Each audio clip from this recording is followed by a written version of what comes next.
இனிய தமிழ் வணக்கம். வெல்க தமிழ். நம்முடைய தந்தைக்கு நாம் எப்பொழுதுமே பேரழகிதாங்க. நம்முடைய தந்தைக்கு நாம் எப்பொழுதுமே இளவரசிதான். அதை போலத்தான் கம்பராமாயணத்தில் மிதிலையின் அரசனான ஜனகருக்கு தன்னுடைய மகள் சீதை பேரழகி. அப்படிப்பட்ட சீதையை ராமபிரானுக்கு மணமுடித்து வைத்தார் மிதிலையின் நாயகர் ஜனகர். ராமபிரான் சீதாதேவியை திருமணம் முடித்ததும் சீதாராமர் ஆகிவிட்டார். எப்பொழுதுமே கல்யாணம் முடிச்சு கொடுக்கும் போது மருமகன்ட்ட மாமனார் சொல்லுவாங்க, என் பொண்ணு ரொம்ப அழகானவ, அறிவானவ, அமைதியானவ, நல்ல பொண்ணு, இப்படியெல்லாம் அடுக்கி அவங்க மகளை பத்தி பெருமையா சொல்லுவாங்க.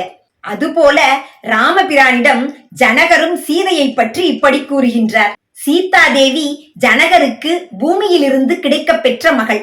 அதனால ஜனகர் ராமர் கிட்ட சொல்றாரு, பொன் விளைந்த இடத்தில் கிடைத்த மகள் என்னுடைய சீதை. இவள் சந்திரனை போல உன் கூட வருவாள், நிழலை போல உன் கூட வருவாள் என்று கூறுகின்றார். சந்திரன் குழுமையானது, நாம் செல்லும் இடமெல்லாம் அதுவும் கூடவே வரும். அதுபோல தன்னுடைய மகளும் குழுமையானவள், நீ செல்லும் இடத்திற்கெல்லாம் உன் கூடவே வருவாள் என்று கூறுகின்றார். நிழலை போல கூட வருவாள் என்று கூறுகின்றார். இது எல்லாரும் சொல்றது தானங்க. அதாவது நிழல் போல உன் கூடவே தொடருவாள் என்று நாம புரிஞ்சுக்குவோம்.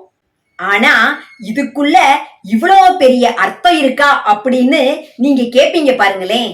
காலையில இந்த நிழல் என்ன செய்யும் அப்படின்னா நமக்கு பின்னாடி வரும். மதியானம் பாத்தீங்கன்னா நம்ம கூடவே வரும். மாலை நேரத்துல நம்முடைய நிழல் நமக்கு முன்னாலேயே சென்று விடுங்க. அதாவது ராமபிரானுடன் சீதாதேவி அயோத்திக்கு வரும் பொழுது காலை நிழல் போல பின்னே வருவாள். அதாவது ராமனுக்கு பின்னே வருவாள். தசரதன் 2 வரங்களை கைகேயிக்கு கொடுத்த பின்பு ராமன் காட்டிற்கு செல்ல வேண்டும் 14 ஆண்டுகள். ராமன் காட்டிற்கு 14 ஆண்டுகள் செல்லும் பொழுது மதிய நிழல் போல ராமனுடன் கூடவே செல்லுவாள். பிறகு ராமபிரானுடைய அவதாரமே ராவணவதம் செய்வதற்காகத்தான். ஆக ராமனினுடைய பெருமையை நிலைநாட்ட ராவணவதம் செய்ய வேண்டும். எனவே ராமபிரான் ராவணவதம் செய்யும் நோக்கத்திற்காக ராமனுக்கு முன்னே இலங்கைக்கு மாலை நிழல் போல சென்று விடுவாள். ஆம் அன்பிற்குரியவர்களே, கம்பராமாயணத்தில் ஒரு வார்த்தையில் எவ்வளவு பொருள் பொதிந்திருக்கிறது பாருங்கள். கம்பனின் கவியழகும் தமிழின் நடையழகும் படிக்க படிக்க இனிமை, கேட்க கேட்க பெருமை.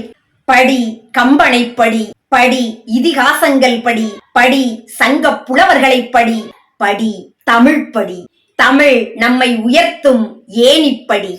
நன்றி, வணக்கம்.